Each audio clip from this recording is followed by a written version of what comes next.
Hola, ¿qué tal, pinteros, pinteras? Bienvenidos a esta edición del Payos Science, en esta jornada del miércoles. Estamos deseando empezar esta última jornada. Bienvenidos a todos los que ahora mismo estáis participando a través del Zoom, a través de YouTube. Y lo primero, presentarme. Soy un invitado que ha tenido el honor, el privilegio de que este año me inviten a presentar un evento científico que, si bien los años anteriores lo disfrutábamos cada uno de nosotros en los bares repartidos en muchas y muchas ciudades de España y del mundo, este 2021 vamos a tener la oportunidad de disfrutarlo desde nuestras casas. Seguro que va a ser la última vez porque el próximo año nos vamos a ver en los bares. Pero vamos a disfrutar de una tarde fantástica. Tenemos, yo creo, 3 horas por delante para disfrutar de la ciencia como lo hacemos siempre y contando con los mejores. Lo hemos visto en las dos primeras jornadas, en la del lunes y la del martes, así que hoy vamos a intentar rematar por todo lo alto un PyOScience que este año, esta versión online, está funcionando mucho mejor de lo que nos imaginábamos, y todo gracias a vosotros, a todos los que estáis interesados en la ciencia, a todos los que estáis ahora conectados, a todos los que vais a pasar con nosotros. Yo creo que una tarde entretenidísima, porque la ciencia es conocimiento, la ciencia es entretenimiento, y la ciencia yo creo que nos hace mucho mejores a todos. Voy a repetir lo de las dos jornadas anteriores, lo que mis compañeras Sandra y Elena han hecho al principio, y es hablaros brevemente, para quien no lo conozca, si es que hay alguien que no lo conoce, que es el PyOScience. Así que voy a compartir mi pantalla y vamos a hablar un poquito, brevemente, de lo que es el PyOScience. Así que, si me permitís, comparto la pantalla y ahora ponemos esta pequeña presentación. Creo que ya todos la estáis viendo. ¿Es así? Perfecto. Bien, tengo vuestro visto bueno. Empezamos. Bueno, PyOScience es una asociación sin ánimo de lucro. Su objetivo es difundir la actividad científica de los investigadores y las investigadoras y facilitar el acercamiento de los científicos al público general en un ambiente relajado y distendido. Esto es lo importante. No estamos en los bares, pero el ambiente va a ser igual de relajado, igual de distendido, igual de entretenido, que desde luego yo creo que lo podemos conseguir. Esto parte de una idea fantástica, una idea que hace muchos años en Reino Unido, en el 2012, pues tuvieron un grupo de investigadores que decidieron llevar a enfermos de Parkinson y de Alzheimer sus laboratorios para mostrarles su trabajo. Algo tan sencillo como que cualquier científico, cualquier investigador quiera hacer. Que la gente sepa, que la sociedad sepa a qué se dedica, a qué dedica todas esas horas de trabajo, a qué dedica todo ese esfuerzo y toda una vida prácticamente, para que todo el mundo lo sepa. Todos tenemos que saber a qué se dedica la ciencia, y más aún en estos meses en los que nos hemos dado cuenta de que es tan importante. Desde el 2015 está en España, y esta idea, como decimos, en un primer momento parecía una idea que podía quedarse en un lugar recóndito, pues al final se ha extendido por todo el mundo. Y ahora el Festival PyOScience se celebra de manera coordinada en todo el mundo. Esta idea, que ahora mismo estamos aquí desarrollando en España, tiene lugar en muchos países a la vez, con un denominador común: que todos los investigadores, las investigadoras, los científicos, las científicas de todas las áreas de conocimiento están intentando explicar lo que hacen en el día a día. Como decimos, no tenemos los bares, pero pronto los tendremos. Somos muchos ya, en todo el mundo, 30 países alrededor del mundo, y España es uno de los más activos, como no podía ser de otra manera. Ya en el año pasado, ese PyOScience que se quedó sin poder celebrarse por culpa del coronavirus, eran 79 las localidades que iban a participar, y seguía en aumento, y va a seguir en aumento seguramente el próximo año. Sabéis que tenemos varias temáticas. El lunes pudisteis disfrutar de una de ellas, Tease Me Out y Átomos y Galaxias. Ayer, Planeta Tierra y nuestra sociedad. Y hoy vamos a terminar con las dos áreas temáticas que nos quedan, que es nuestro cuerpo y mente, maravillosa, con la que vamos a empezar. En el día de hoy tenemos los siguientes invitados. Ataros los cabos, que desde luego vamos a disfrutarlo. Vamos a empezar con Enrique Velasco y con su charla Efecto Placebo y la física de lo subjetivo. Después vendrá David Orden con geometría para catar cervezas. terminará esa sección de mente maravillosa, Candís francés, como cómo juegan los idiomas en la mente. Y después de un pequeño descanso, vamos a rematar la tarde de hoy con la sección de nuestro cuerpo. Atención, a Alberto Nájera, que nos hablará del 5G y el chip prodigioso. Después tenemos a Margarita del Val, una joven promesa del CSIC. Me han contado que nos va a hablar de las vacunas por interés propio y por solidaridad. Y vamos a rematar la tarde, vamos a rematar esta jornada del miércoles con Miguel Ángel Vilche Cerrón, con su charla ¿Me llamarás mamá o abuela? No me digáis que todas estas charlas no nos invitan a quedarnos toda la tarde delante del ordenador. Eso es lo que vamos a hacer. Ahora mismo ya somos muchos los conectados. Vamos a viajar por muchos puntos de España. Fijaos que vamos a conectar con San Sebastián, con Alcobendas, con Alcalá de Henares, con Albacete, con Elche y con Almería, como lo hemos hecho en el resto de puntos de interés en las jornadas anteriores. Yo creo que esta opción del Bioscience virtual, online, pues hay que agradecérsela a los organizadores. El año pasado se quedaron con las ganas de poder seguir en los bares. Todos nos quedamos con muchas ganas de seguir disfrutando del Pine. Este año había que hacerlo. Y sobre todo porque la progresión en los últimos años era ascendente y va a seguir siendo ascendente. Fijaos los que somos ya entre ponentes, asistentes, número de ciudades, todo aumenta, el número de bares, todos son más y más cada año que pasa. Agradecer a los patrocinadores, sobre todo a los que llevan desde un primer momento, a Jóvenes Nucleares, EFIMAC y sobre todo a los que colaboran también con nosotros. También, en especial, a una asociación, la asociación Alenta, que este año nos ha hecho un pequeño detalle, bueno, pequeño, un magnífico detalle, yo no sé si lo podéis ver aquí, lo podéis ver en la foto, lo podéis ver aquí, con la que nos han obsequiado a todos los ponentes, a todos los moderadores y a los presentadores. Una labor fantástica la que hacen desde Alenta. Desde luego, parte importantísima de este Festival Bioscience. Así que, si nos quedamos con el sabor de boca de que el año pasado duró esto poquito, este año estamos disfrutando de horas y horas. Vamos a tener casi 10 horas de charlas en estos 3 días y yo creo que ya lo habéis comprobado en los días anteriores, pero hoy va a ser el fin de fiesta. El fin de fiesta no nos lo podemos perder. Y desde luego, detrás de esta organización está el trabajo silencioso. En muchos casos, yo soy un privilegiado porque me han dado la oportunidad de participar en la tarde de hoy, pero fijaos bien porque aquí tenemos a Rafa, a Logan, que están detrás de las cámaras, cuidando de que todo salga bien, de que todo salga a la perfección, de todo el trabajo previo que se ha tenido que hacer para que esto sea una realidad y que esto sea el éxito que está siendo. Y, como no, a mis compañeras, a Sandra y a Elena, que desde luego pusieron el listón muy alto este lunes y martes, y a nosotros, a los demás, pues nos toca no estropear. Así que, como decimos, después de esta breve presentación, pues vamos a dejar que sean los ponentes los que puedan participar, los que puedan mostrarnos la ciencia. Solamente os voy a dar una serie de recomendaciones. Todos los que ahora mismo estáis asistiendo por Zoom tenéis la posibilidad de dejar vuestros comentarios en el chat, que nosotros podremos leer. Aceptamos todo tipo de elogios, incluso de alguna crítica que otra, para que esto salga lo mejor posible.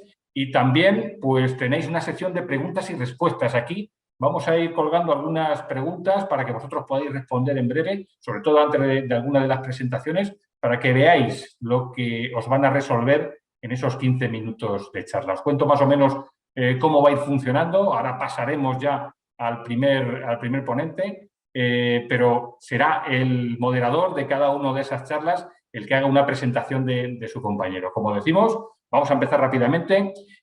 Vamos a intentar ser fieles a los tiempos que tenemos marcados para que no haya retraso. Estos días ha funcionado de maravilla, para que seamos muy estrictos en cuanto a la duración de la charla. Iremos ajustando las preguntas y respuestas que el moderador de cada charla seleccionará de las que vayáis colgando a través de la aplicación, y tendremos tiempo para escucharlos atentamente y para preguntar y para que ellos nos respondan.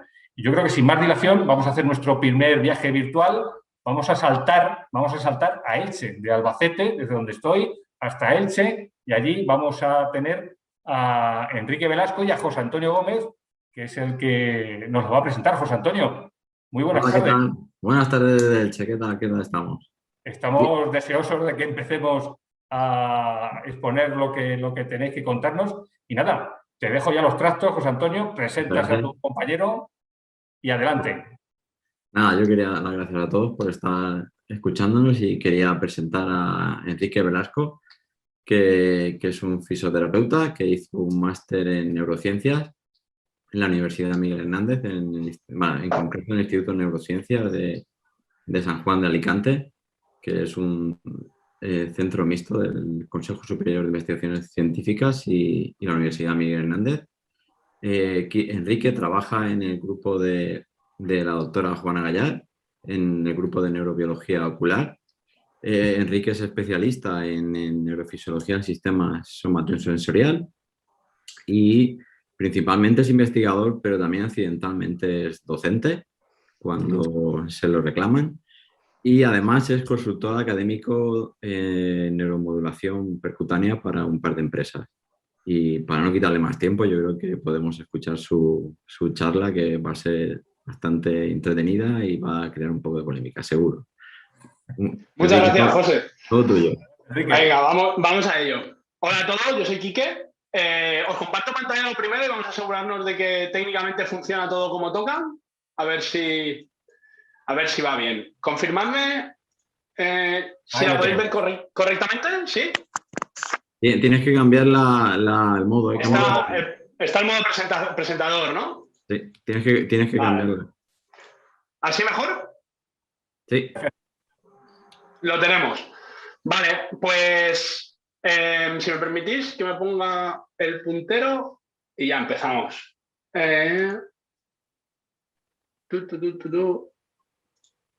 Vale, pues nada, yo os voy a contar una charla que se denomina efecto placebo, la física de lo subjetivo. Y vamos a hablar un poco de eso, de las bases físicas de percepciones que parecen subjetivas. Y en concreto vamos a utilizar el ejemplo del placebo para ello. Empezamos. Os cuento algo más sobre mí, aparte de lo que ha dicho José, cosas un poco más mundanas. A mí me gusta mucho colgarme de sitios, cualquier sitio. Perseguir objetos, como puede gustarle a vuestro perro, a veces difíciles de identificar. Y desafiar los límites de la moda, que es también a lo que venimos un poco hoy aquí.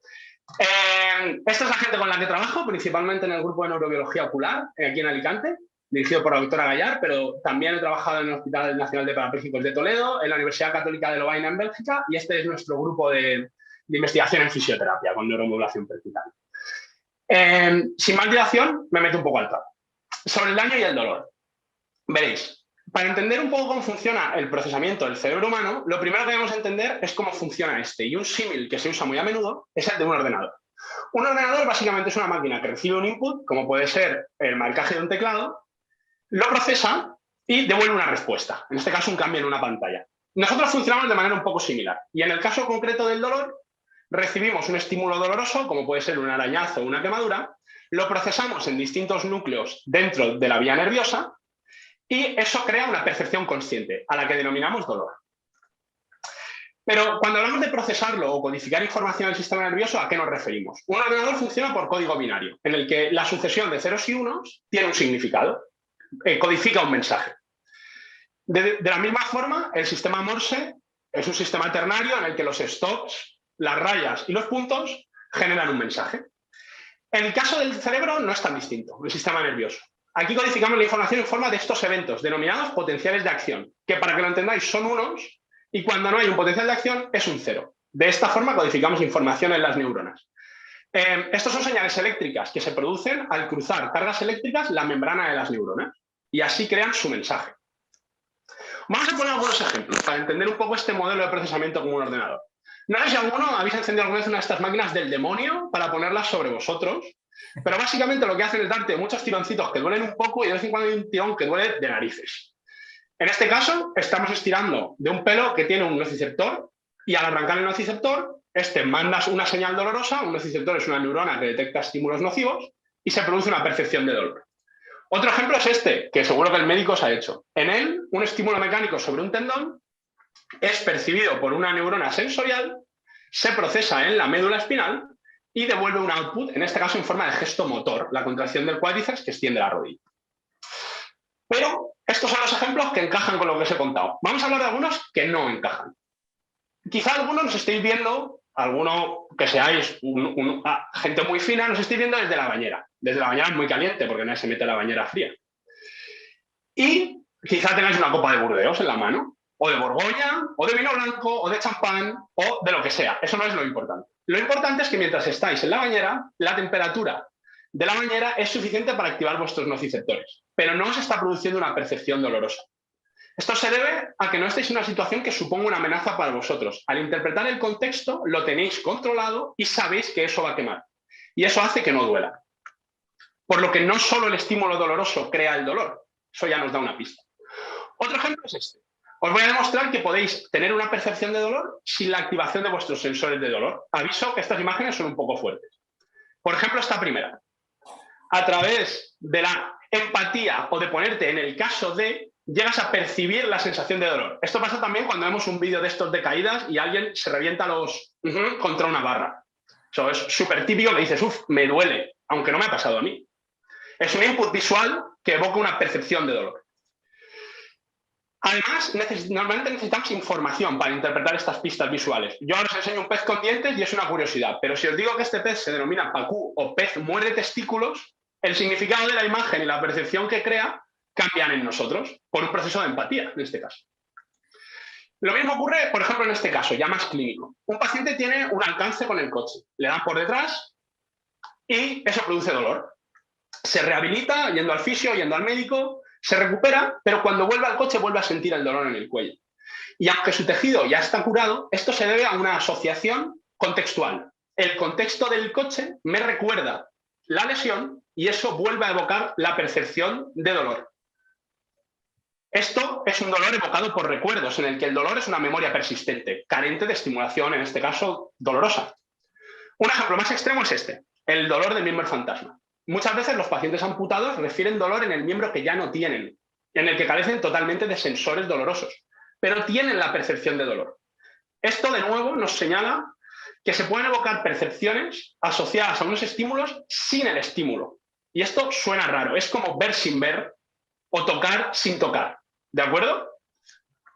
Entonces, puede haber dolor sin estímulo doloroso, como en el caso del pacú o el tobillo. Puede haber un estímulo doloroso que no produzca dolor, como en la bañera. Puede haber dolor evocado por recuerdos, como en el coche, y puede haber dolor incluso sin sensores de dolor, como en el miembro fantasma. Y eso nos hace preguntarnos, como científicos, ¿es este modelo correcto? Parece que requiere algunos ajustes. Y el ajuste que le hacemos es añadir una pieza más. La memoria y la interpretación contextual de la información que llega. El contexto en el que recibimos un input va a determinar cómo lo procesamos y el output que emitimos ante él. No es lo mismo recibir el agua caliente en la bañera metiéndote tú poco a poco y sabiendo que va a estar caliente, que ahora que yo estoy sentado alguien me la eche por detrás. En ese caso sería doloroso. Esto en el sistema de dolor se consigue mediante estas proyecciones. Se denominan control descendente del dolor. Y gracias a él, el cerebro puede regular, como en una puerta de control, una puerta de entrada, cuánta estímulo nocivo le entra de la periferia. Bien. Una vez dado esto, podemos pasar a hablar del placebo. El placebo es una sustancia que, careciendo por sí misma de acción terapéutica, produce algún efecto favorable en el enfermo, si éste la recibe convencido de que esa sustancia posee realmente tal acción. Y me gusta esa última frase subordinada en el que tiene que existir una convicción por parte del enfermo. Tiene que haber una interpretación contextual de tomarse el placebo, igual que lo hay en el pez pacú, en la imagen del pez pacú. Los condicionantes del placebo son estos. Primero, la expectativa. Eso es un clásico. Tu madre siempre te dice, no, si el dentista no duele, y eso es mentira, pero es un intento de que te duela menos. ¿Cuánta comunicación hay entre el terapeuta y su paciente? ¿Cuánto te coma en la cabeza? Esto se utiliza en muchas pseudociencias para fomentar la efectividad del efecto placebo. Y un aspecto menos conocido del placebo es el condicionamiento. Si yo estoy tomando un fármaco, por ejemplo un calmante, que la pastilla es roja, tiene un tamaño determinado, y me produce un efecto biológico, reducir mi procesamiento doloroso. Si luego me dan una pastilla igual, pero que no contiene el calmante, sino azúcar, por ejemplo, como ya he creado un condicionamiento previo, igual que el perro de Pavlov, voy a producir la misma respuesta calmante. Es decir, se puede aprender el placebo. Y ahora vamos a debatir si es el placebo o no una cuestión subjetiva, que en realidad es un ejemplo para discutir algo más profundo, como os podéis imaginar. Y para ello tenemos que irnos a ver cómo se construye la percepción dolorosa en el cerebro. Se construye gracias a 3 sistemas. No hace falta que os quedéis con las siglas ni con los nombres. El primero es el nociceptivo, y este lleva puramente la información que llega desde la periferia. Y entonces pasa a ser interpretado por 2 sistemas. El azul, que es evaluativo, que se encarga de procesar dónde, con qué intensidad y cuándo se está produciendo el dolor. Y el otro es el afectivo. El afectivo lo que hace es determinar si el dolor, si el input nociceptivo es desagradable o no, si tiene una significación afectiva negativa. ¿Qué quiere decir esto? Como dolor debe ser negativo, no puede ser agradable. Que te den un latigazo es negativo, pero hay algunos contextos determinados y algunas personas determinadas a las que les puede resultar placentero. En ese caso, aunque el latigazo produce activación nociceptiva, no es doloroso, porque la percepción de dolor debe ser negativa. Y es sobre estos sistemas donde actúa el placebo. El placebo tiene poco efecto sobre la nocicepción que llega. La nocicepción es la que es. Pero se correlaciona mucho con la actividad que hay en los circuitos afectivos. Es decir, con la actividad neuronal que hay en aquellos centros que se encargan de evaluar si el estímulo que percibimos es doloroso o no. Cuando digo que correlaciona, ¿a qué me refiero?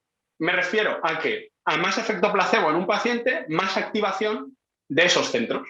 Y a menos efecto, menor activación. Es decir, que un fenómeno físico, como es la generación de señales eléctricas, los potenciales de acción, está directamente correlacionado con una percepción teóricamente subjetiva del efecto que creemos que tiene una sustancia que en realidad no tiene. Así de loco es el asunto, ¿no? Una cosa importante, que 2 cosas ocurran a la vez no significa que una cause la otra. Y esto es el primer mandamiento en ciencia, después de cobrar poco. El segundo mandamiento. Correlación no implica causalidad, resume esta frase. Por ejemplo, la temperatura global y el número de piratas están casi perfectamente relacionadas, pero su causa no es la misma. De la misma forma, podemos vacunarnos y tener un trombo, y eso no quiere decir que la vacuna cause el trombo. Pueden ser eventos coincidentes en el tiempo. Entonces, ¿qué hacemos en ciencia para confirmar causalidad? Si es que esto es posible a nivel filosófico. Modificamos uno de los factores de forma controlada y vemos qué le ocurre al otro. En este caso, hay fármacos que actúan directamente sobre el efecto placebo, en concreto aboliéndolo. La naloxona bloquea el efecto placebo. La naloxona es un bloqueante de la transmisión opioide. Los opioides son un neurotransmisor y al bloquearlos desaparece el efecto placebo. Esto nos dice que el efecto placebo tiene una base física, química y molecular concreta, que es la transmisión de información entre neuronas a través de la señalización opioide. Y que podemos modificarla con farmacología, como tantas otras cosas. Como veis, estos estudios son más bien viejos. ¿Y cómo actúa la naloxona? Pues bien, el córtex anterior cingulado, aquí, normalmente, su correlación entre su actividad y la actividad del gris periacueductal, aquí, correlaciona directamente con la cantidad de efecto placebo que hay. Y estos 2 núcleos se comunican a través de señalización opioide. Al eliminar dicha señalización, su comunicación desaparece. Y el gris periacueductal es el núcleo maestro que controla que los núcleos descendentes, las proyecciones descendentes que permiten al cerebro controlar las aferencias nociceptivas que hemos contado antes. Entonces, mediante esta interrupción, hacemos que el cerebro ya no pueda controlar la nocicepción que entra. Y gracias a ello sabemos que el placebo actúa con esta vía. Es decir, el placebo no solo modifica la percepción de dolor, sino que actúa selectivamente sobre el circuito que percibe el dolor. Es específico. El placebo doloroso es neuralmente específico de aquellas neuronas que crean la percepción de dolor. Para darnos una idea sobre qué significa esto y por qué pongo cara de emocionado cuando lo digo, os voy a contar otro ejemplo de placebo. Es el placebo en el Parkinson. El Parkinson es una enfermedad neurodegenerativa, cuyo síntoma clínico principal son los temblores de manos y la disminución del movimiento, que se conoce como acinesia. La causa biológica del Parkinson es la muerte progresiva de neuronas dopaminérgicas en un área del cerebro. Dopaminérgicas es simplemente que utilizan el químico dopamina para comunicarse. Y este área del cerebro es la sustancia negra, del tronco del encéfalo. Este es el circuito de los ganglios de la base, que es el que se jode en el Parkinson. Así agobia un poco, pero lo voy explicando. En un sujeto con Parkinson, estas neuronas de la sustancia negra mueren. La transmisión dopaminérgica hacia los ganglios de la base y el estriado disminuye y la funcionalidad de las neuronas que requieren de dopamina para funcionar se pierde. Esto altera el control motor y da lugar a temblores y falta de movimiento. Pues bien, normalmente, ¿qué se le hace a estos pacientes? Darles levodopa, darles farmacológicamente dopamina, porque las neuronas que la producen han muerto. Entonces se suple de esta forma. se les da dopamina. Y aquí lo que han hecho es cambiar la dopamina por un placebo. Mismo color de pastilla, misma forma, y ver qué hace. Y medir, mientras tanto, en humanos despiertos, la actividad eléctrica de sus neuronas, metiéndoles electrodos en el cerebro. Esto no duele. El cerebro no tiene receptores de dolor. Y la mayoría de pacientes aceptan hacerlo. Le meten un palo en el cerebro y le miden la actividad eléctrica en varios núcleos. Y lo que se ha visto es que el efecto placebo modifica directamente estos núcleos en humanos vivos despiertos, la actividad de estos núcleos. Es decir, tiene un efecto similar al fármaco que se da, modificando de forma directa un fenómeno físico como es la cantidad de potenciales de acción que producen estos núcleos directamente implicados en la ejecución del movimiento. Es decir, no es que el paciente crea que está mejor, es que su circuito biológico ha cambiado, modificando de manera directa el síntoma asociado a la enfermedad. Esto se confirma con que la cantidad de modificación en la actividad eléctrica de estos núcleos correlaciona de forma directa con la percepción de mejoría del paciente, cuánto el paciente cree que ha mejorado con la falsa pastilla. Y también con cuánto un neurólogo cegado independiente al estudio confirma que el paciente ha mejorado en su rigidez articular mediante un examen físico y el neurólogo no sabe cuál ha tomado placebo y cuál no. O sea, que mejora directamente las características biológicas de la patología. Tanto es el poder de nuestra mente, por decirlo de una forma así que suena como un poco vendemotos. Os voy a contar uno más, y este es uno de mis favoritos, porque aunque es de los que menos evidencia tienen, es uno de los más impactantes, porque muestra la regulación del efecto placebo sobre una cualidad no consciente. Yo soy consciente de cuánto me duele algo y soy consciente de si tengo temblores o no, más o menos. Pero aquí os voy a contar un efecto placebo sobre el sistema inmune. Hay efectos placebos demostrados en muchísimos sistemas, yo he seleccionado solo algunos. Esta es una historia de ratas y humanos, y se ha hecho en ratas, y como fue muy interesante, al año siguiente en humanos. Pero el experimento es el mismo. Yo cojo ciclosporina A, un inmunodepresor, como los que se dan en los trasplantes, y te lo doy en un líquido que tiene un sabor amargo muy fuerte, para que asocies el efecto de la ciclosporina al sabor amargo. Espero unos días y luego solo te doy el sabor amargo, sin la ciclosporina, un placebo. Y el efecto es el siguiente. Esto es la reducción en dos marcadores de actividad del sistema inmunitario, en la barra negra, que produce la ciclosporina. Y esto es el efecto que produce solo el sabor amargo. ¿Qué es lo que os quiero decir con estas barras que parecen tan poco emocionantes, pero que a mí me ponen los pelos de punta? Que algo totalmente subconsciente sobre lo que no tenemos control, como es la cantidad de actividad de nuestro sistema inmune, está sujeto al control de nuestras expectativas y al efecto placebo en este caso. Entonces, esto, trascendiendo el placebo, nos lleva a una reflexión. Lo pongo aquí de nuevo y os vuelvo a subrayar que lo importante es si éste la recibe convencido de que esa sustancia posee realmente tal acción. Lo que el cerebro espera tiene la capacidad de crearlo. La reflexión es la siguiente. Si la percepción de dolor, de mejoría motora o incluso la actividad del sistema inmune emerge de un sistema físico, el sistema nervioso, de estos potenciales de acción que se deben al movimiento de cargas eléctricas a través de una membrana debido a la apertura de proteínas, algo totalmente físico y matematizable, eso está matematizado en el campo de la biofísica hasta aburrir, si la percepción depende de esto, ¿es subjetiva o objetiva? Porque una corriente eléctrica se puede medir, los potenciales de acción se pueden medir, solo hay que meter un electrodo en un cerebro, que es a lo que nos dedicamos en nuestro laboratorio.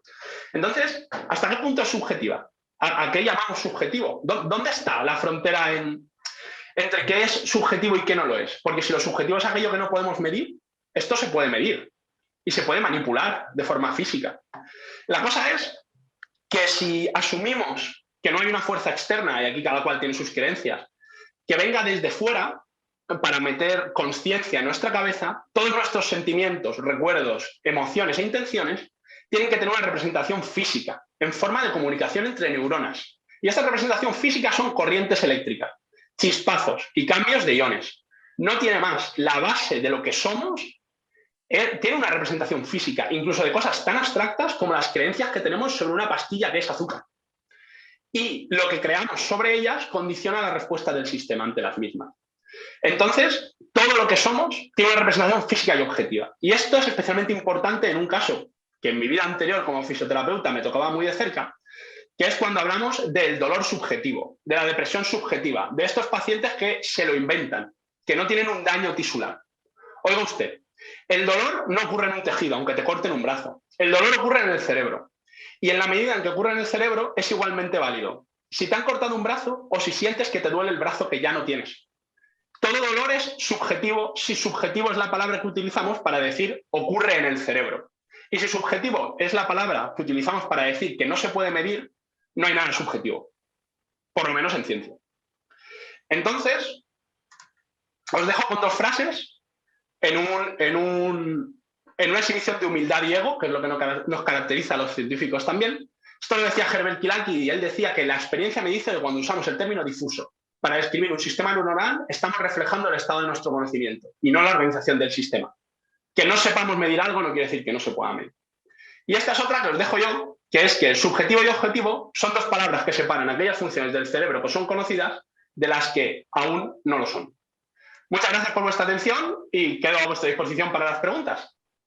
Bueno, aquí tenemos una ya para los asistentes que pueden responder directamente para que veamos si han entendido tu charla. Y oye, tienes razón, José Antonio, después de mordeduras en los testículos, piernas rotas, palos en el cerebro, pues la sensación que nos queda es muy placentera. José Antonio, tenemos preguntas para nuestro amigo Quique, tenemos unas cuantas. Hay unas cuantas, pero yo creo que podemos hacerle un par y yo creo que todo el mundo está pensando lo mismo por lo que estoy leyendo, y es si las pseudoterapias no funcionan, pero pueden ser eficaces entre dos grandes comillas por el efecto placebo. ¿Tú qué piensas, Quique? Bueno, hay una expresión que se utiliza mucho, que es el placebo, tu gran enemigo en la investigación, tu gran amigo en la clínica, ¿no? Y eso es una cosa que se debate mucho en la formación de los clínicos, ¿debemos aprender a maximizar el placebo, como hacen estas pseudoterapias, que sin duda tienen la mayoría de sus efectos, si no todo, es debido al efecto placebo? ¿Debemos incluirlo en nuestros tratamientos? ¿Debemos convencer a los pacientes de lo que va a ocurrir con un fármaco? Sin duda, las pseudociencias han abrazado este camino y eso les da cierta eficacia, aunque abre un debate ético. Yo no tengo una respuesta a ese debate ético, pero contestando de forma directa a la pregunta, sin duda, hay efectos biológicos por creer en algo, pero esos efectos biológicos, si además van acompañados del efecto químico de un fármaco real, muchísimo mejor. Mejor dos por el precio de uno. Pues, José Antonio, una pregunta más, que yo creo que... Venga, y la última, dejando la homeopatía aparte, ¿se ha estudiado el efecto placebo en dolores que ocurren a la vez? Es decir, si te duele la cabeza y la rodilla, ¿el placebo sea solo sobre la rodilla, pero la cabeza siga doliendo? Esto es súper interesante, porque el fenómeno de la modulación descendente del dolor que os comentaba normalmente es muy poco específico. Esto las madres ya lo saben, cuando te dicen eso, les dicen, mamá, me duele aquí, y te dicen, te voy a dar en otro lado y te va a dejar de doler. Y eso es así, se ha demostrado que tú puedes reducir el dolor en el tobillo induciendo un dolor en el brazo, pero en casos de dolor crónico este sistema está un poco jodido. Y en concreto en el placebo, la expectativa de que mejore una sola cosa siempre va a hacer que percibas más mejoría ahí. Hay algunos estudios que van por ahí, por ejemplo, utilizando realidad aumentada, utilizando gafas que aumentan la visión de un miembro o lo disminuyen. Si tú aumentas la visión de un miembro, al aumentar su importancia relativa en el cerebro, o sea, simplemente una lupa, vamos, aumenta la cantidad de dolor que percibes de ese miembro. O si lo disminuyes, disminuye esta. Entonces yo creo que si tú le dices a un paciente te va a mejorar más la rodilla, va a llevar su foco atencional a la rodilla y eso va a hacer que perciba con más intensidad la mejoría en la rodilla. Perfecto. Pues yo creo que muchas gracias, Enrique, y saludos desde Elche. Un placer, muchas gracias. Quique, muchísimas gracias, José Antonio. Desde luego hemos empezado fuerte con la charla de Quique. Desde luego nos ha dejado con dolor el no poder continuar. Vamos ahora a viajar de Elche y nos vamos a ir a Alcalá de Henares. Y aquí tenemos ya a Daniel Morales, que va a ser el compañero que desde la Universidad de Alcalá nos presente al siguiente ponente, a David Orden. Y atención a la charla porque es Geometría para catar cervezas. No podía haber una charla mejor para el Panel Science. Daniel, bienvenido. ¿Qué tal? Buenas tardes. Buenas tardes. Bueno, pues yo voy a, como bien has dicho, pegamos un salto y caemos en Madrid, en Alcalá de Henares. Para los que no han estado aquí estos días, decir que Alcalá de Henares se unió a Pint of Science hace 3 añitos. Empezó en el 2017 con un bar, el siguiente año subieron a 2 y el tercer año a 3. Así que, y luego ya el cuarto, pues ya sabemos que vino el COVID y nos metió en casa. Y este año, pues el bar en casa. Hoy tengo el placer de presentar a David Orden, es profesor titular de matemática aplicada en la Universidad de Alcalá. Tengo que decir que yo estudié en la Universidad de Alcalá, así que tengo mucho aprecio a esta universidad. David Orden llegó a la Universidad de Alcalá después de pasar por las universidades de Cantabria y Alicante. Él se dedica fundamentalmente a aprender y ayudar a aprender, que es muy importante. Él investiga en geometría discreta y computacional. Parecen unos nombres un poco complicados, pero además él lo que le gusta es aplicar estos conocimientos de la matemática en otras áreas diferentes, como son la informática, la tecnología de los alimentos y las telecomunicaciones. Además, él, aparte de dedicar sus esfuerzos en sus investigaciones y en dar clases, también saca hueco para participar en divulgación. De hecho, forma parte de la Comisión de Divulgación de la Real Sociedad Matemática Española. Vaya nombre para la sociedad, y estamos, vamos, contentísimos de tener a gente así en este tipo de sociedades. Y además participa en diferentes actividades de divulgación, como son la Semana de la Ciencia y la Noche Europea de los Investigadores. Y como no podía ser de otra forma, le tenemos hoy aquí también en Pint of Science para enseñarnos qué relación hay entre, como bien has dicho, Jesús, la geometría y la cerveza. Además, que yo creo que su charla va a casar perfectamente con el tema de ciencia y cerveza. Antes de darle paso, deciros que estar muy atentos al chat, porque se va a poner un link para que todos los participantes, todos los asistentes, accedan a una encuesta, a una encuesta sobre cerveza, que además nos gusta a todos. Y yo creo que sin más dilación le doy paso a David. Muchas gracias, Dani, por la introducción. Voy a compartir la pantalla, voy a pasar esto a la pantalla secundaria y comparto. Se está viendo bien, ¿verdad? ¿Sí? Asumo que sí. Bueno. Sí, adelante. Perfecto, gracias. Bueno, pues voy a hablar de geometría y de cerveza, que como todos sabéis son dos de las pasiones de Homer Simpson. Homer Simpson sin geometría y sin cerveza pierde la cabeza. Como decía Dani, vengo de la Universidad de Alcalá, y la Universidad de Alcalá es un sitio que os recomiendo conocer. Si alguna vez vais por Madrid, os recomiendo dedicar unos minutillos a pasar por Alcalá de Henares.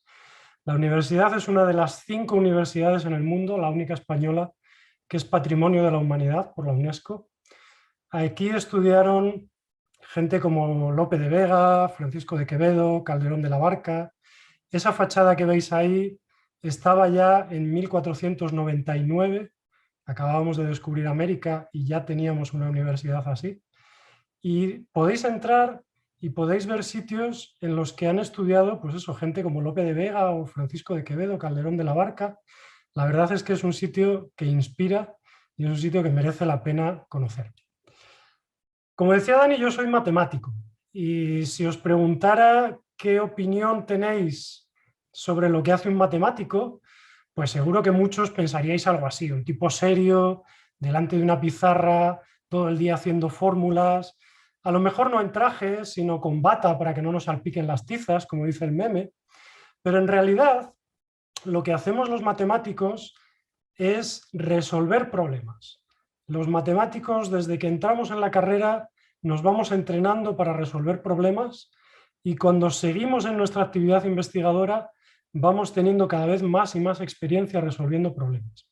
Y de hecho esa capacidad de resolver problemas, que no se enteren los políticos, es lo que está haciendo que los matemáticos cada vez sean más valorados en las empresas.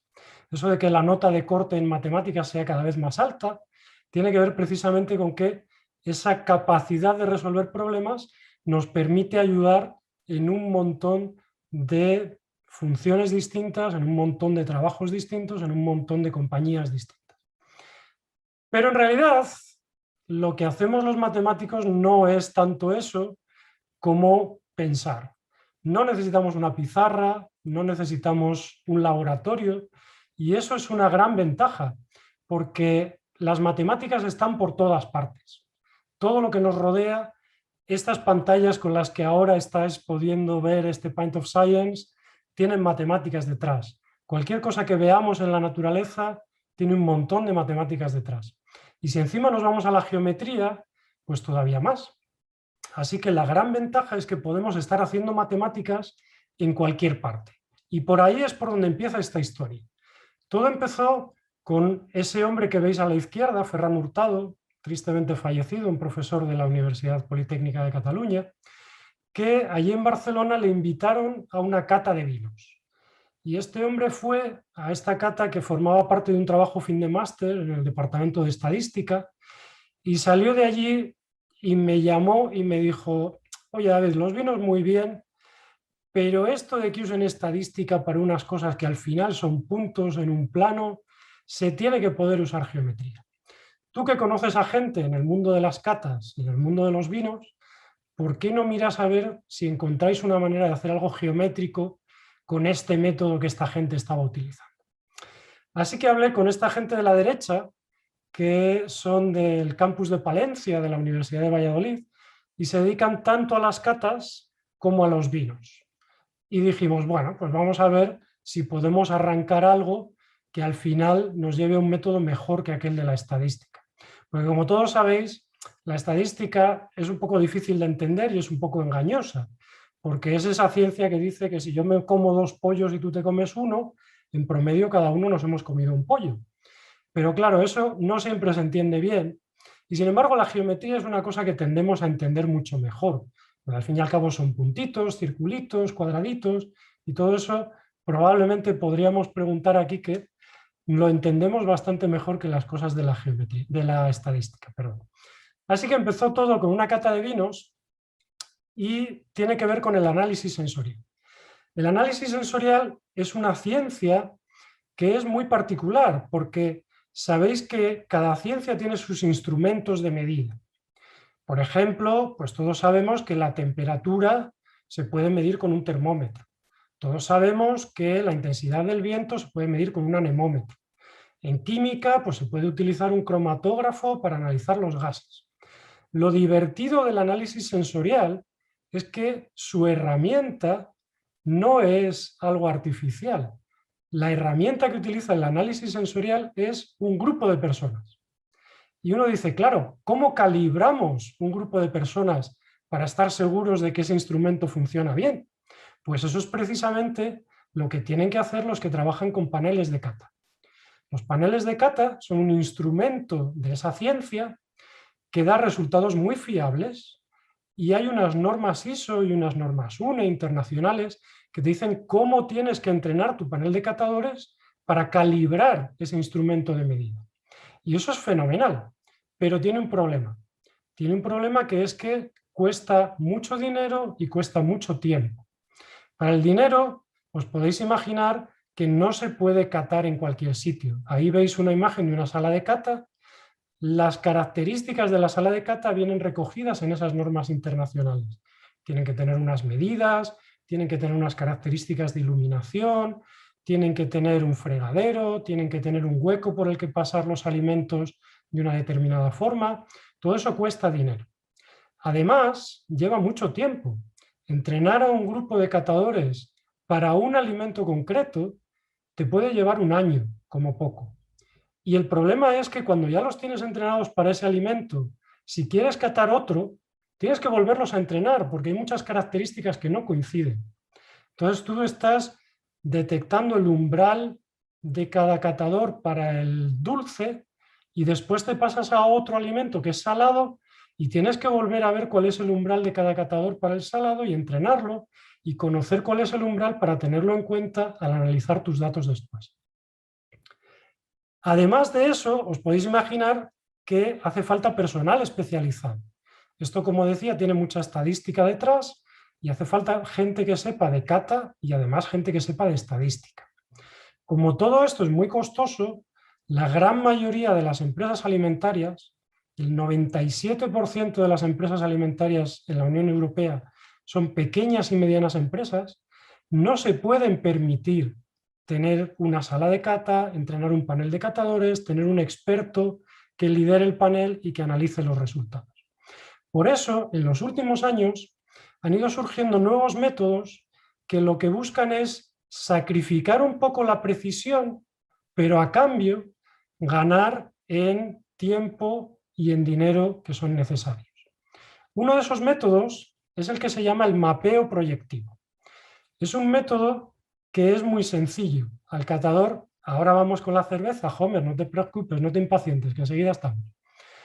Al catador se le pone una pantalla o un papel delante y se le dan las muestras. Y lo único que tiene que hacer es colocar las parecidas cerca, las diferentes lejos.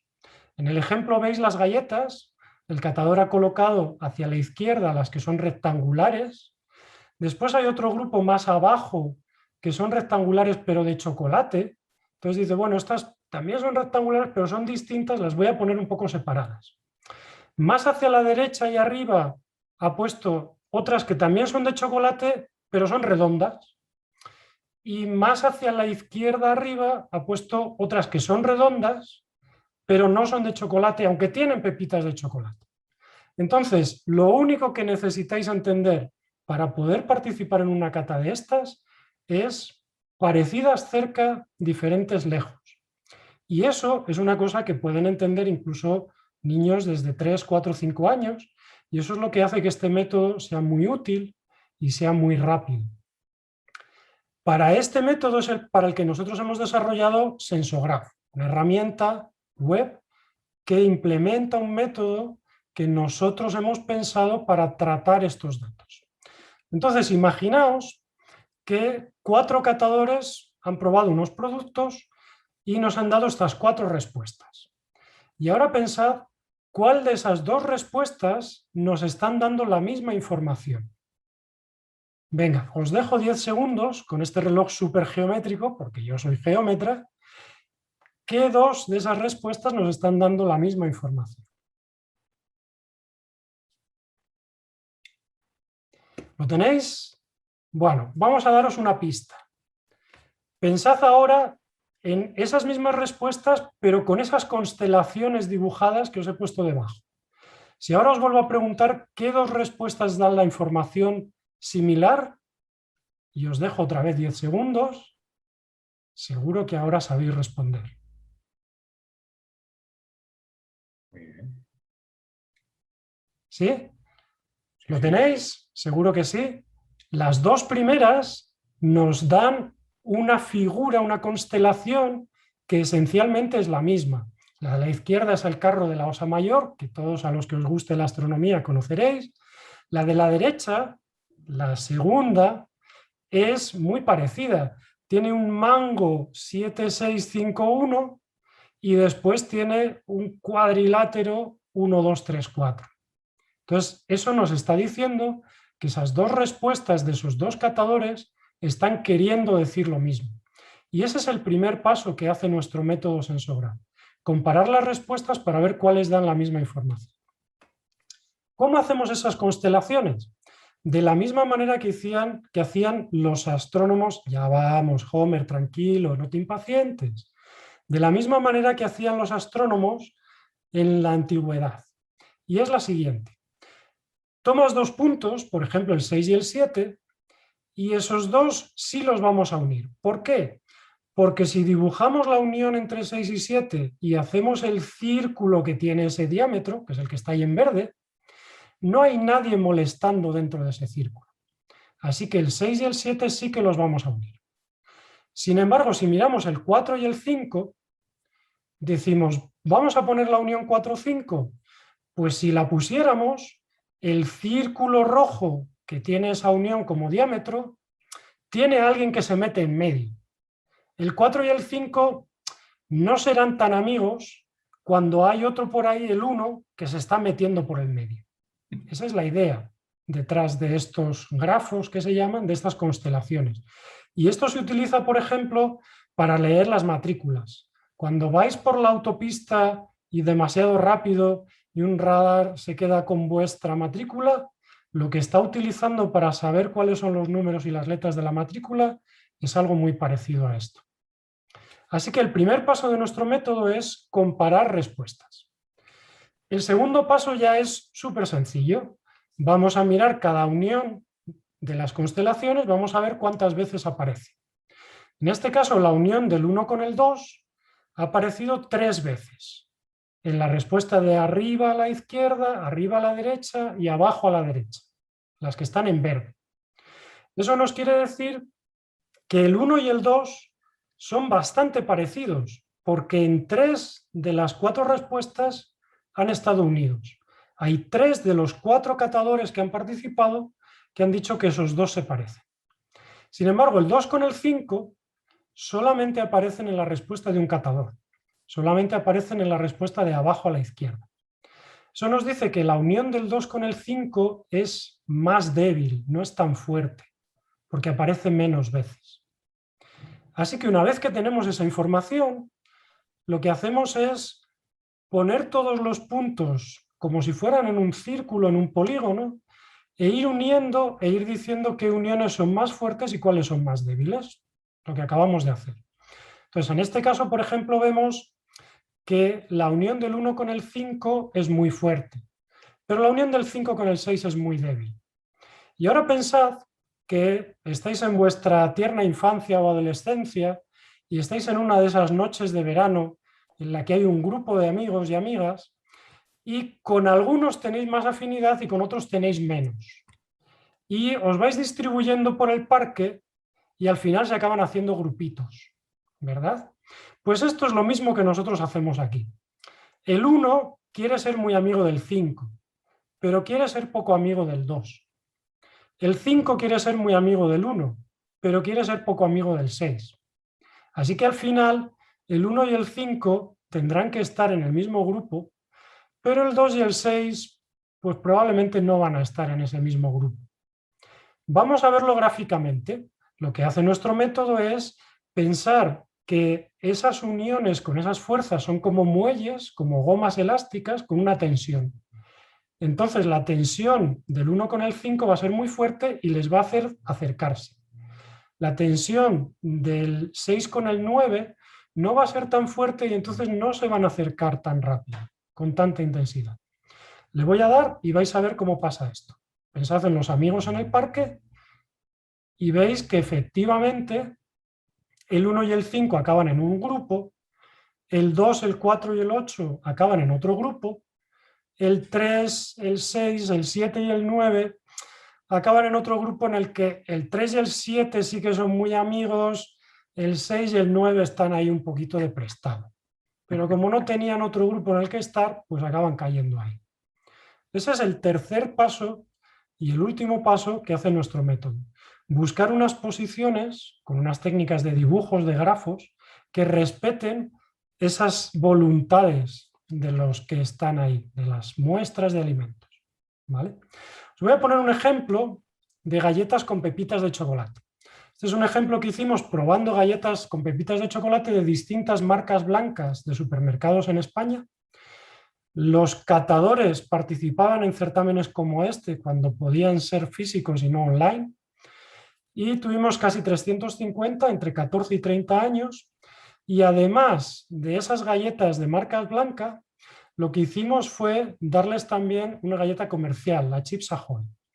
Y para ser más retorcidos todavía, se la dimos por duplicado. Y dijimos, vamos a ver si se dan cuenta de que en realidad son la misma.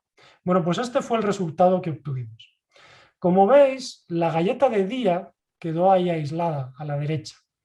Eso quiere decir que era muy diferente de todas las demás. Con esto no sabemos si diferente para bien o diferente para mal. Para eso necesitaríamos otras técnicas, pero sí que sabemos que es muy diferente. Sí que vimos que la Chips Ahoy, que era la comercial, era la que más cerca quedaba y la que más fuerte tenía la unión. La gente en general sí que se dio cuenta de que eran las más parecidas. De hecho, es que eran la misma.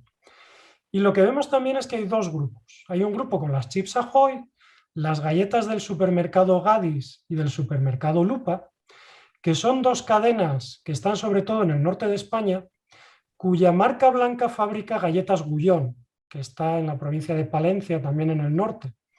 Entonces, esto lo que nos dice es que probablemente Galletas Gullón, no sabemos si de manera intencionada o no, consigue hacer las galletas de marca blanca más parecidas a las Chips Ahoy. Mientras que tenemos otro grupo con las de Lidl, Aldi, Carrefour y Mercadona, que están todas más o menos ahí y son relativamente parecidas. Con esto, como digo, podemos ver grandes diferencias entre grupos que nos permiten tener información si vamos a sacar un producto al mercado, por ejemplo. Y como Homer ya se está impacientando, pues lo que voy a hacer va a ser que ahora os doy paso a vosotros y vais a ser vosotros mismos los que vais a hacer la ciencia. Tenéis ahí ese enlace que podéis teclear o que os va a pasar Dani por el chat. Podéis pinchar directamente y eso os va a llevar a una pantalla en la que tenéis esas cervezas que veis ahí en la parte de la izquierda en una columna. Las vais seleccionando y arrastrando a la parte de la derecha.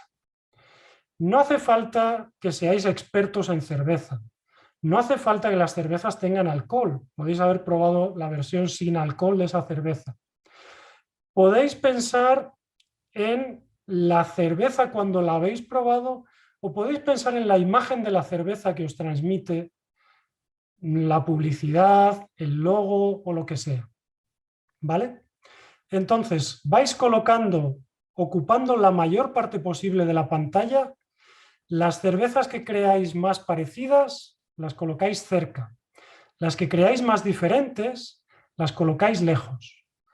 Paramos, respondemos algunas preguntas y después os enseño el resultado de vuestra participación en la cata. Fantástico, David, fantástico. Estaba ya haciendo lo de las cervezas, ¿eh? Ahí, venga, quiero muchas respuestas. Bueno, venga, Daniel, lo que decía David, ¿tienes alguna pregunta mientras la gente rellena ese pequeño cuestionario de las cervezas? ¿Alguna pregunta que podamos lanzarle? Pues sí, mientras que la gente entra y vamos a ver esa asociación de las cervezas, hay una pregunta que me parece interesante porque ¿qué porcentaje de esas asociaciones se debe al azar? Es una buena pregunta. En realidad, lo que sucede es que asociamos cuando no hay un tercero que se mete por el medio. Es cierto que puede haber asociaciones que sean entre muestras que están un poquito alejadas, pero lo que hemos visto es que cuando se juntan suficientes respuestas, pues esos efectos se compensan y al final se acaban cancelando unos con otros, como cuando tenemos una cancelación de ruido. De todas formas, tenemos otra versión. Esta es la versión chula para explicar con las constelaciones y esas cosas. Tenemos otra versión en la que lo que hacemos es medir distancias.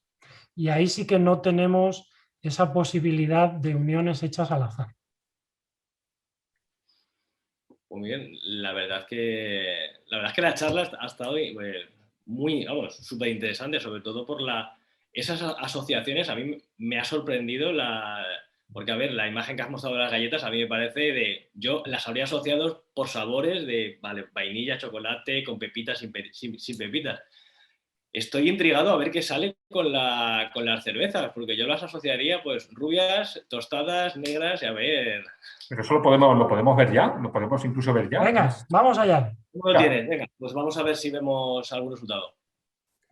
¿Estáis viendo ya ahí, verdad? Anda, muy bien, sí.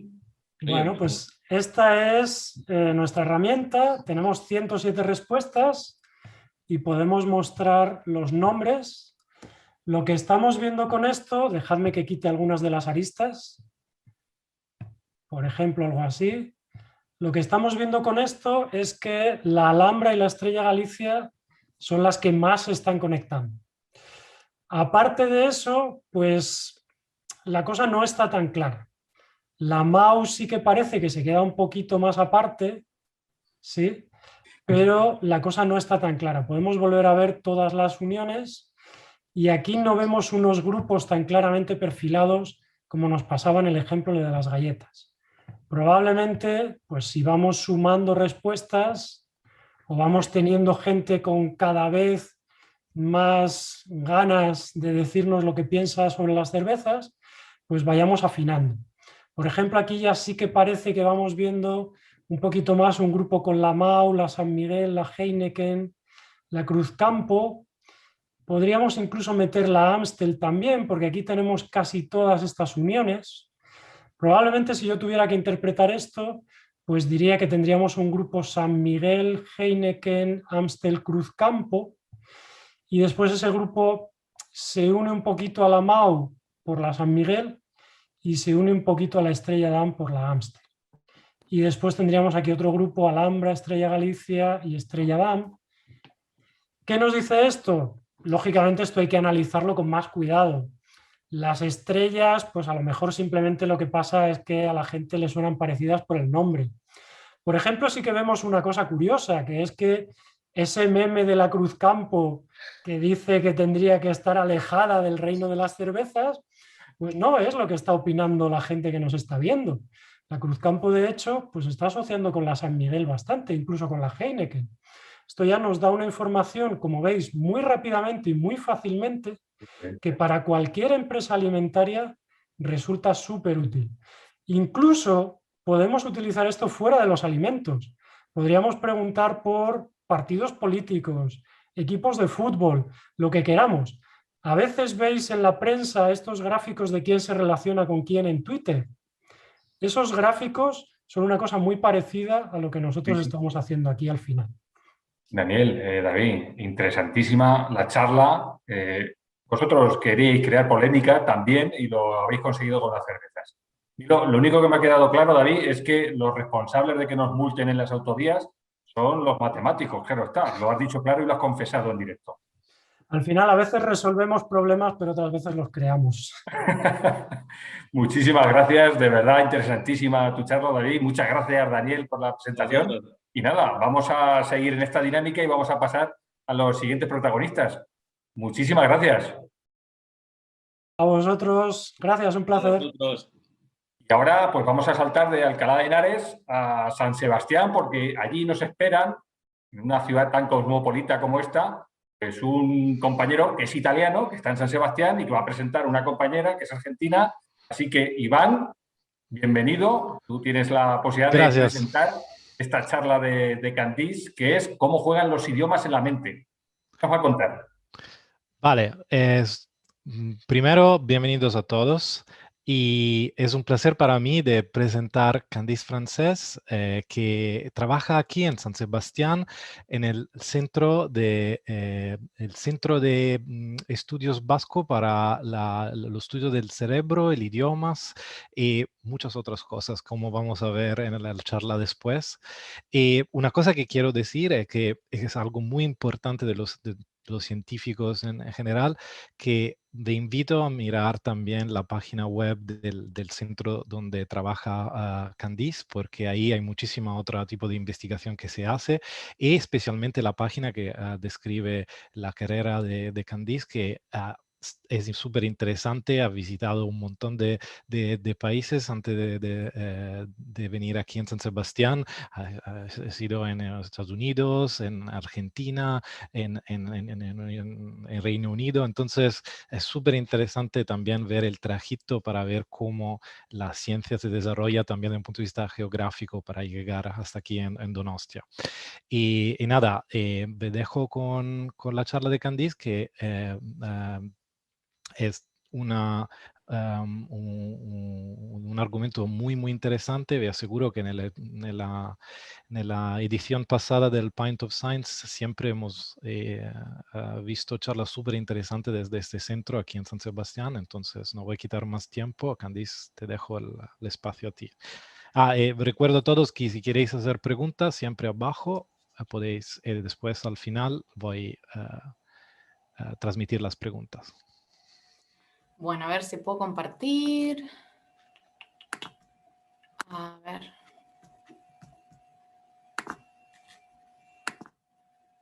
¿Qué tal ahí? ¿Se ve? ¿Sí? Sí, se ve. Sí. Perfecto.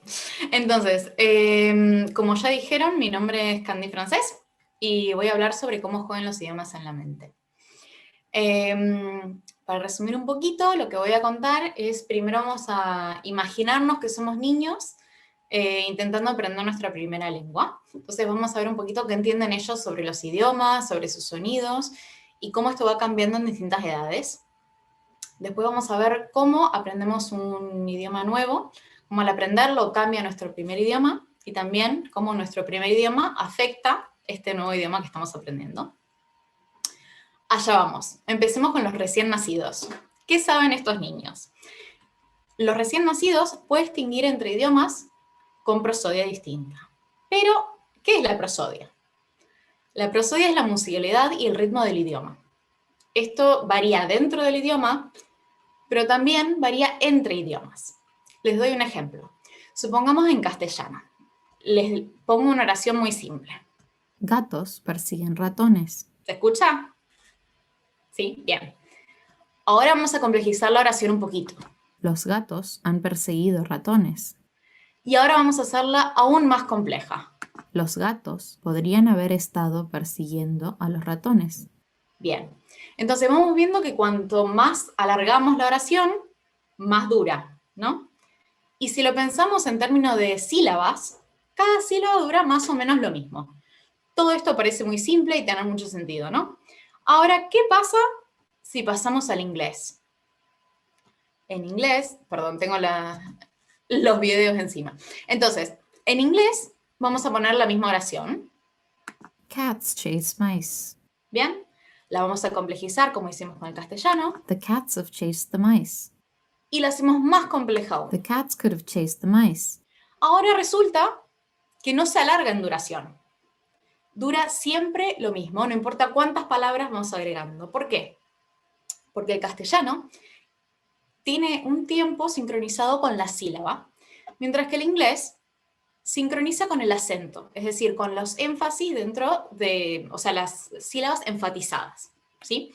Entonces, por eso, a la gente que habla inglés le parece que los que hablamos castellano hablamos como una metralleta, todo muy regular y todo igual, mientras que a nosotros nos parece que la gente que habla inglés habla rapidísimo, porque nos perdemos, digamos, esas diferencias de velocidad que para ellos tanta información tienen. Bien, entonces, volviendo a nuestro tema inicial, los recién nacidos. ¿Qué saben? Estos pueden distinguir entre idiomas con prosodia distinta, como los que vimos recién. Por ejemplo, Lorem ipsum, dolor citamet. o Lorem ipsum dolor citamet. los niños obviamente no entienden las palabras, pero se dan cuenta que estos son dos idiomas distintos. Serían el castellano y el inglés. Bien. Ahora, ¿qué es lo que tienen que aprender? Lo que tienen que aprender es cómo distinguir su idioma de otros con la misma prosodia. Como por ejemplo, Lorem ipsum dolor citamet. Lorem ipsum, dolor citamet. esto sería en italiano y castellano, que tienen una prosodia muy similar y los niños todavía no pueden, cuando son recién nacidos, distinguirlos. Entonces, ¿qué dejarán de saber? Porque todo es un va y viene, ¿no? Si mejoramos en algún lado, por algún lado vamos a empeorar. Entonces, a los 5 meses ya pueden distinguir su idioma de otros con la misma prosodia, pero les cuesta más distinguir los idiomas que no conocen. Bien, vamos creciendo un poquito y vamos a los 6 a 8 meses. Aquí los niños, ¿qué saben? Los niños pueden distinguir todos los fonemas de todos los idiomas. Ahora, ¿qué es un fonema? Bien, un fonema es la unidad mínima que diferencia una palabra de otra. Como por ejemplo, si tomamos en el castellano, pelo, pero y perro, se distinguen por este sonido que si lo escribimos fonéticamente es este ganchito y esta R. Ahora, estos dependen del idioma. Tomamos el castellano, pero perro, pero por ejemplo, base y base son iguales.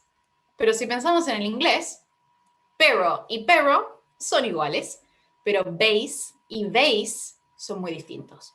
Entonces, los niños tienen que aprender cuáles son estas de su idioma. Entonces, ya sabemos que saben distinguir todos los sonidos de todos los idiomas. ¿Pero qué tienen que aprender? Lo que tienen que aprender son las categorías de sonidos.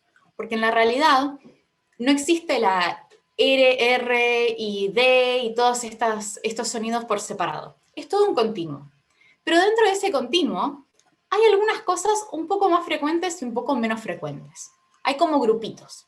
Entonces los niños tienen que aprender estos grupitos, que son, por ejemplo, la R y la L, que son dentro de un mismo espectro, pero un poco distanciados. Ahora, ¿qué pasa si en vez de castellano están expuestos a otro idioma, donde esta diferenciación no existe? Por ejemplo, el coreano. Aprenderían un fonema o un sonido que está en el medio y no diferenciarían de la misma manera que lo hacemos nosotros. Entonces, cosas como pelo, pero y perro, todos sonarían igual para ellos, porque no tienen esta diferenciación entre la L y la R. Ahora, esta es la clave. Tienen que aprender cuáles de estas cosas son relevantes en su idioma. Bien, entonces, ¿qué es lo que dejan de saber mientras que aprenden estas cosas? Bueno, dejan de distinguir los sonidos que no son de su idioma. Entonces, por ejemplo, el niño que sabe coreano, de repente no puede diferenciar la L y la R del castellano. Mientras que alguien que sabe castellano no va a entender muy bien qué hacer con este fonema del coreano, porque no es ni L ni R, y la quiere meter en algún lado. Bien. Si pensamos en cuando aprendemos inglés, por ejemplo, a los hispanoparlantes nos cuesta mucho esta diferencia entre ship y sheep, que para un angloparlante es súper obvio, pero para nosotros es rarísimo, porque tenemos un solo sonido de eso. Entonces este sería como el ejemplo del coreano, ¿no? Que no sabemos diferenciar algo porque está dentro del mismo espectro.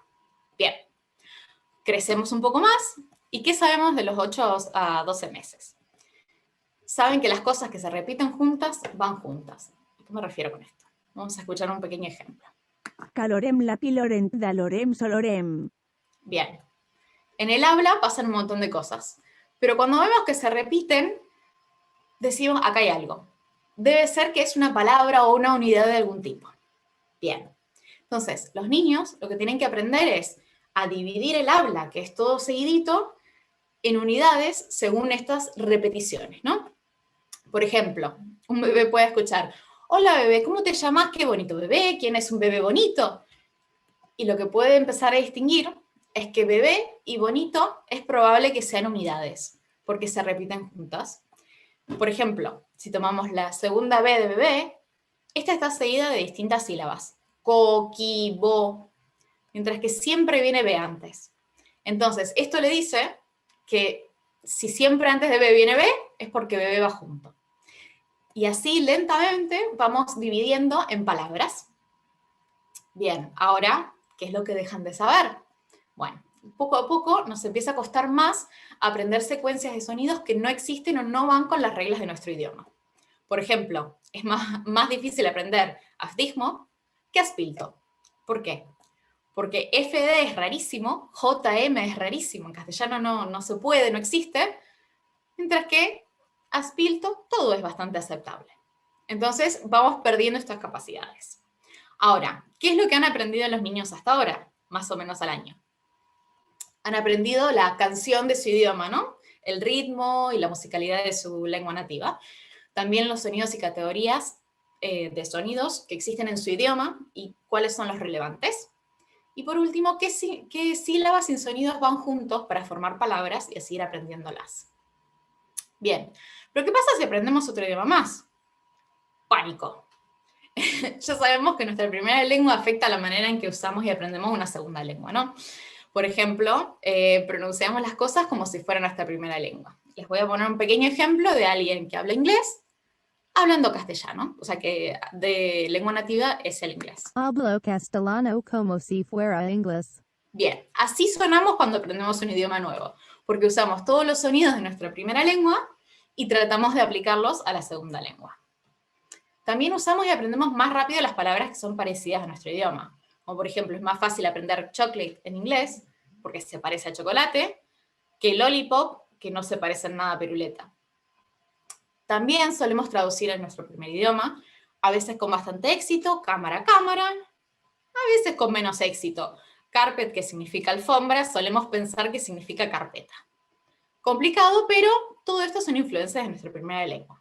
Pero resulta que también, cuando aprendemos una segunda lengua, esta afecta a nuestra primera lengua. Ahora, ¿de qué manera? Imaginémonos de nuevo el caso que teníamos de la LR.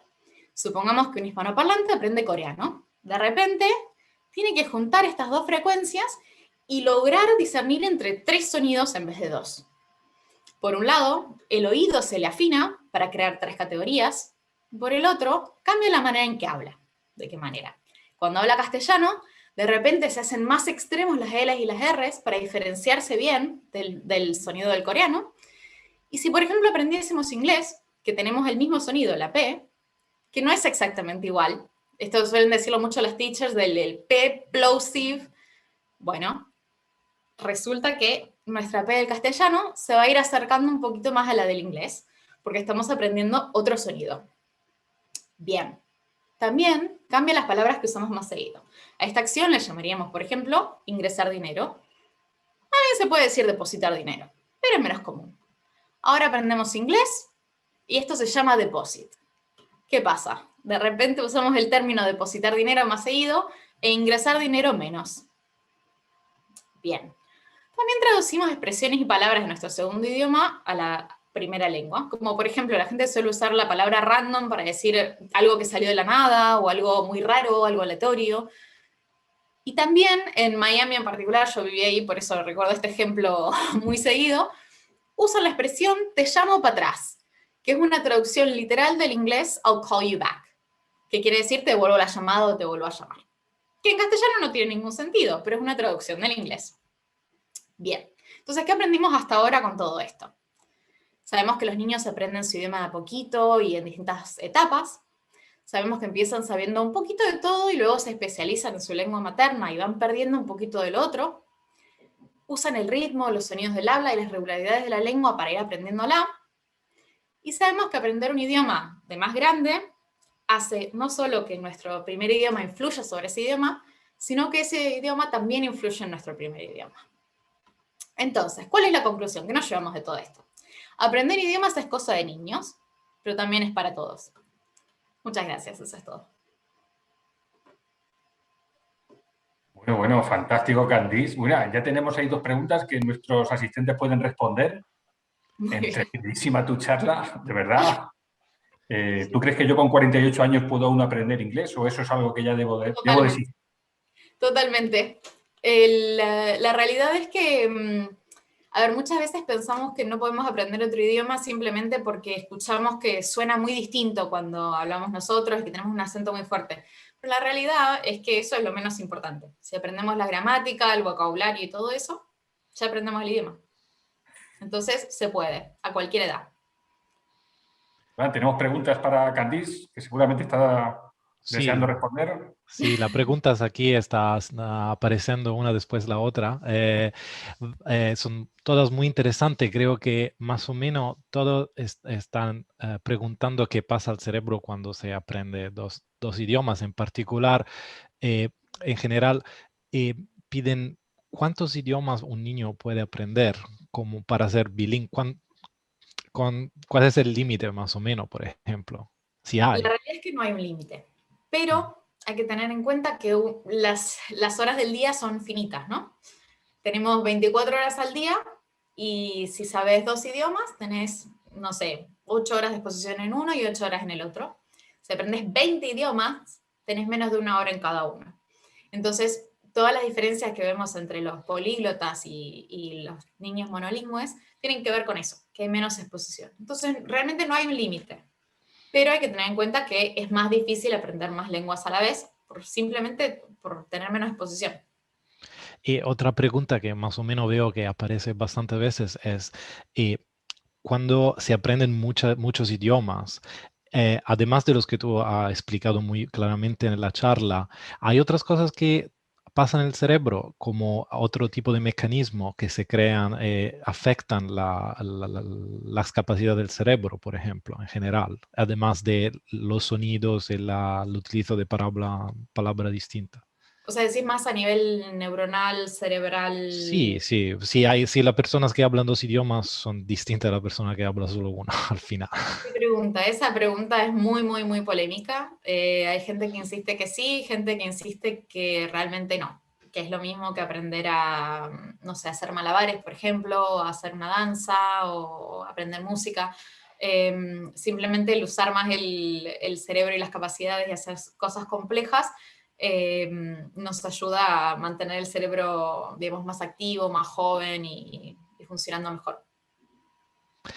Vale. Creo que tenemos más o menos tiempo para una última pregunta que está aquí. ¿Afecta el tiempo de empezar a hablar la exposición a idiomas múltiples? Por ejemplo, un niño que crece en una familia con más de un idioma o un idioma distinto en casa y a la escuela, ¿le va a afectar el tiempo en los que va a empezar a hablar, por ejemplo? Sí, es común que los chicos bilingües, o sea, los chicos que en casa hablan 2 idiomas, empiezan a hablar un poquito más tarde. Y tiene que ver con esto que decía antes, de que tienen menos exposición. Entonces Claro. simplemente empiezan después. Pero no muestran realmente ningún tipo de problema. Una vez que empiezan a hablar, hablan como el resto y no tienen ninguna complicación. Sí se ven diferencias entre si uno aprende más temprano o más tarde el idioma, más que nada a nivel, como hablaba yo, de los sonidos, de los fonemas. Eso es lo más difícil de flexibilizar. Pero más allá de eso no hay mucha diferencia. Por ahí hay diferencia entre aprender en casa o aprender en el colegio, el idioma, pero eso. Vale. Yo tengo una curiosidad, Candice. No me digas, ¿hablas coreano también o no? Era para el ejemplo. No, era para el ejemplo nomás. Solo inglés y castellano, lamentablemente.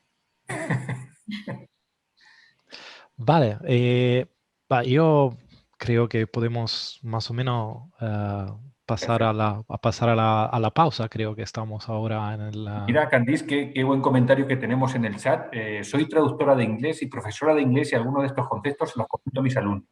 Me pareció muy interesante tu charla. Así que una profesora y traductora de inglés... Bueno, mi hermana es traductora y profesora de castellano. Así que la verdad que lo siento muy cercano. Por cierto, me dice que de qué parte de Argentina sos, Candice. Yo de Rosario. Sí. Rosario Asina. Pues Candice, Iván, muchísimas gracias a los dos. Gracias a vosotros. Muy interesante la charla. La verdad es que se nos ha pasado prácticamente hora y media de esta sesión sin darnos cuenta, con las charlas de Enrique, de David y la tuya. Estamos de verdad encantadísimos con esta sección de Mente Maravillosa y desde luego las charlas yo creo que han resultado maravillosas. Muchísimas gracias, sorprendente, entretenidísimo y desde luego te llamo para atrás cuando pueda. Bueno, y ya tienen mi mail en la presentación, si tienen alguna pregunta o lo que sea, acá estoy. Encantadísimo de conocerte. Muchas gracias, Iván, también.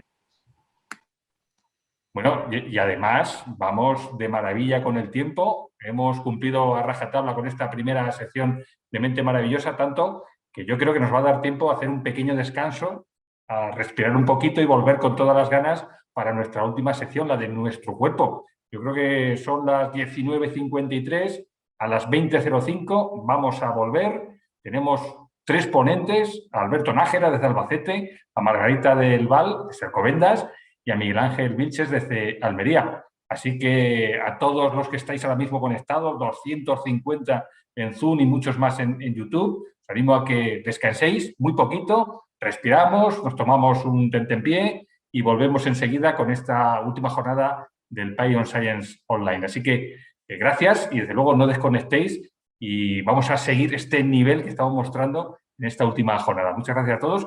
Volvemos en 10 minutos. Os dejamos aquí con un vídeo y volvemos en un momento. No faltéis.